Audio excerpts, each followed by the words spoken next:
तो हेलो दोस्तों, kaiju number 8 के एपिसोड 7 में आपका स्वागत है। तो चैप्टर के स्टार्ट होते ही हमें मीना और शिशोरू दिखाए जाते हैं। वो बैटलफील्ड में आ जाते हैं और बैटलफील्ड में उन्हें सिर्फ मॉन्स्टर के पीसेस दिखाई देते हैं, जिस मॉन्स्टर को काफका ने पिछले चैप्टर में ब्रूटली मार दिया था। शिशोरू सोच रहा होता है कि यहाँ पर आखिर हुआ क्या है। दरअसल उसे लग रहा था कि किकोरू मर गई है। और फिर शिशोरू के पास डिफेंस फोर्स के 2 मेंबर्स आते हैं, जो कि मीना और सोशिरो से कहते हैं कि कमांडर मीना आशिरो, वाइस कमांडर शिशोरू, हमें एग्जामिनीज का कोई पता नहीं है। और तभी मीना को कंट्रोल रूम से फोन आता है और कोनोमी कहती है कि शेल्टर नंबर 6 पर 3 न्यू एग्जामिनीज पहुंच चुके हैं और ऐसा लग रहा है कि किकोरू भी उनमें से एक है। और ये सुनकर शिशोरू कहता है सो शी इज अलाइव, क्योंकि उसे अभी तक यही लग रहा था कि किकोरू मर चुकी है। फिर हमें कंट्रोल रूम से बताया जाता है कि एग्जामिनीज को प्रोटेक्शन में रख लिया गया है और अब उनकी ट्रीटमेंट स्टार्ट हो गई है। उसके बाद शिशोरू कैप्टन मीना से पूछता है कि आप इस सिचुएशन के बारे में क्या सोचते हो, और इसका आंसर देते हुए मीना कहती है कि किकोरू शिनोमिया स्ट्रॉन्ग तो है, लेकिन उसके लिए ये सब अकेले कर पाना बहुत ज्यादा मुश्किल है, बिकॉज मॉन्स्टर अब खुद को रिवाइव कर सकते हैं और यहाँ पर बहुत सारी चीजें ऐसी हैं जो हमको समझ नहीं आ रही है, इसलिए एक इन्वेस्टिगेशन इज नेसेसरी। इसके बाद मीना अपने सोल्जर्स से कहती है कि जल्दी से एक इन्वेस्टिगेशन टीम को रेडी करो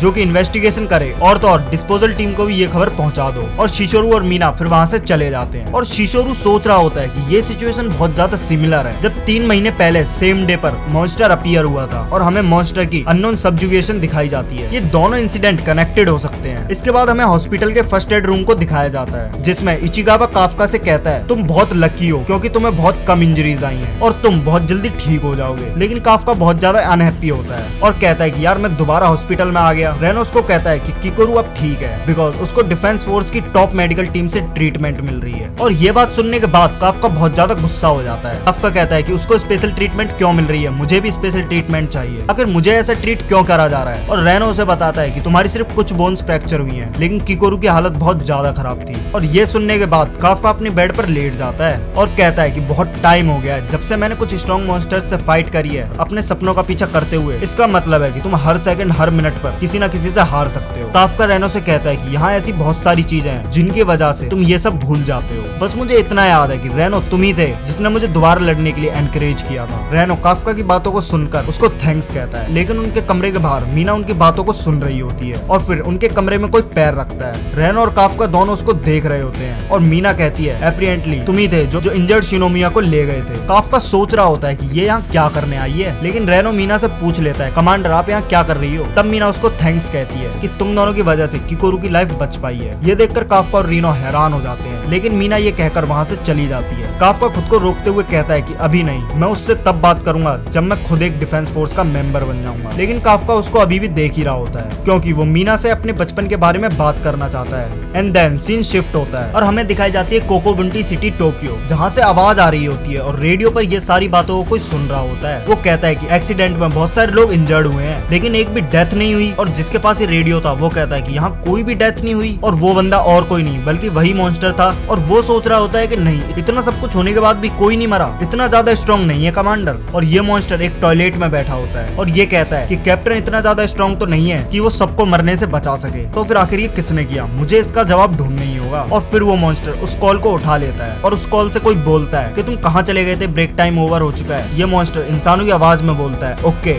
मैं वापस आ रहा हूँ। और फिर वो मॉन्स्टर अपनी बॉडी को ट्रांसफॉर्म करने लगता है और उसकी बॉडी ट्रांसफॉर्म होते हुए एक ह्यूमन की बॉडी में ट्रांसफॉर्म हो जाती है। और ये मॉन्स्टर जब बाहर आता है तो एक यूनिफॉर्म को पहन लेता है और कहता है कि ये ह्यूमंस कभी कभी बहुत ज्यादा एनोइंग हो जाते हैं। फिर वो मॉन्स्टर अपनी ह्यूमन फॉर्म में उन ह्यूमंस के पास जा रहा होता है। मेरे पेट में दर्द हो रहा था और ये लोग कहते हैं अगर तुम्हें अगली बार जाना है तो हमें बता कर जाना। ये लोग काफका के साथ होते हैं और ये बंदा इन्हीं के बीच रह रहा होता है। ये मॉन्स्टर इनके साथ साफ सफाई का काम करता है। और फिर उनमें से एक आदमी बोलता है तुम्हें पता है कि वहाँ एक एक्सीडेंट हुआ है, और दूसरा बंदा बोलता है कि शायद काफका और रीनो ठीक हो। और हम देखते हैं कि उस मॉन्स्टर की गर्दन दोबारा हिलने लगती है और वो कहता है कि ये दोबारा से होने लगा। और इसके साथ ही काइजू नंबर 8 का एपिसोड 7 एंड होता है। तो जाने से पहले चैनल को लाइक शेयर सब्सक्राइब जरूर करना। मैं मिलता हूँ तुमसे नेक्स्ट चैप्टर में, तब तक के लिए बाय।